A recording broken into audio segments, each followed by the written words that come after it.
Il y a 2 ans, François Roux nous livrait le secret du bonheur national brut, une fresque des années Mitterrand.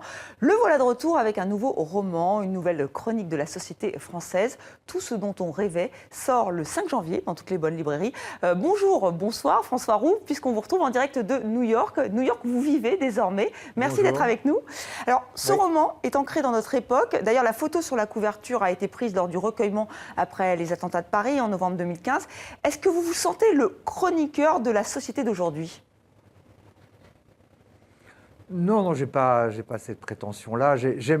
En fait, ce que j'aime beaucoup, c'est ancrer les histoires, mes histoires, dans la réalité du monde d'aujourd'hui, parce que je pense que il y a plein de choses dont on peut parler. Et je pense aussi que moi, je suis très intéressé par les romanciers anglo-saxons qui arrivent à mélanger en fait la pure fiction à des éléments d'actualité, des gens comme Franzen ou Tom Wolfe qui me passionnent vraiment. Et je trouve que c'est fondamental d'ancrer, enfin pour moi en tout cas, d'ancrer la vie des gens dans un contexte socio-économique donné, politique, sociologique, parce que les personnages, tous les personnages vivent, enfin tous les personnages de mes romans vivent dans une certaine époque, vivent avec un certain nombre de contraintes économiques, et donc j'aime bien en témoigner.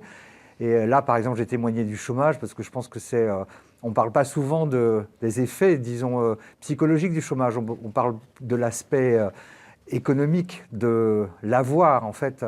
Ce qui est important dans le chômage, c'est l'être, ce que devient l'être. Et ça m'intéressait parce que d'abord j'ai connu, c'est une expérience personnelle, enfin pas personnelle, mais des gens que je connais bien ont vécu ce genre de drame, et ça m'intéressait d'en témoigner de manière totalement fictionnelle. Je raconte pas l'histoire de ces gens que j'ai fréquentés. Vous racontez c'est la base de... Oui, parce qu'en fait, c'est l'histoire d'une famille, Pardon. juste pour rappeler à nos téléspectateurs. C'est l'histoire d'une famille. Oui. D'une famille sur 3 générations, celle de Justine et Nicolas, mariés, 2 enfants, une famille dysfonctionnelle, mais un peu comme toutes les familles. Et leur bonheur intranquille bascule avec le licenciement de Nicolas. Et c'est vrai qu'on ressent toute sa détresse. C'est ça que vous avez voulu nous faire ressentir, la détresse d'un homme qui, d'un coup, même est gêné par rapport à sa femme de ménage. Oui, parce que c'est un ensemble de faits. Il y a une sorte de détresse psychologique qui arrive de manière assez insidieuse. Au départ, on est très optimiste. On se dit, enfin surtout, là je pars d'un cadre supérieur, quand le coup près tombe, on se dit, bon, j'ai un réseau d'amis, je suis sur LinkedIn, ça va marcher, je vais voir des gens. Effectivement, ça se passe comme ça au départ. Au départ, enfin, pour les gens qui ne trouvent pas de travail pendant assez longtemps, ça se passe comme ça. Et ensuite, on se rend compte qu'en fait, peut-être les amis qu'on avait ne sont pas aussi fidèles que l'on pensait, et on se retrouve vraiment tout seul. Et ensuite, on doit faire face à sa famille, et à l'intérieur de sa famille, il y a aussi des dysfonctionnements de plus en plus obsédants qui se mettent en place. Donc et on est surtout très très seul. Et l'exemple que vous donnez de la femme de ménage, oui, parce que d'un coup, il se retrouve en face d'une femme qui, elle, travaille, qui a un statut social, qui est déterminé par le métier qu'elle fait, alors que lui n'a plus rien de tout ça.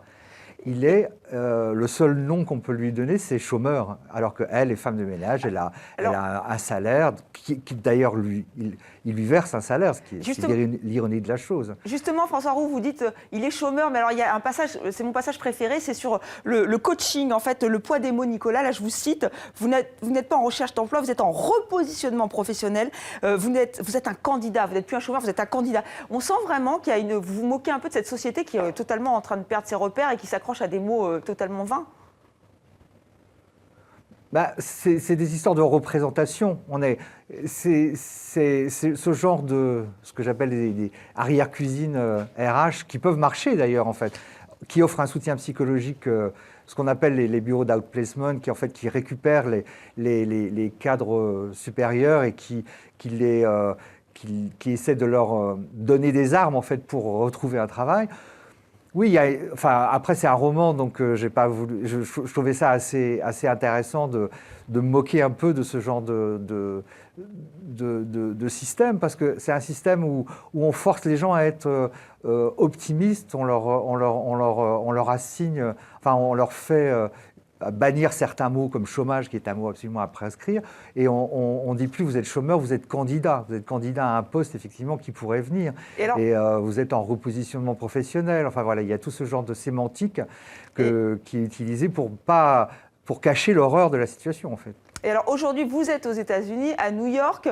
Est-ce que vous avez envie de croquer les Américains? Est-ce que vous pensez que l'arrivée de Donald Trump aussi va vous inspirer? Écoutez, avant que les élections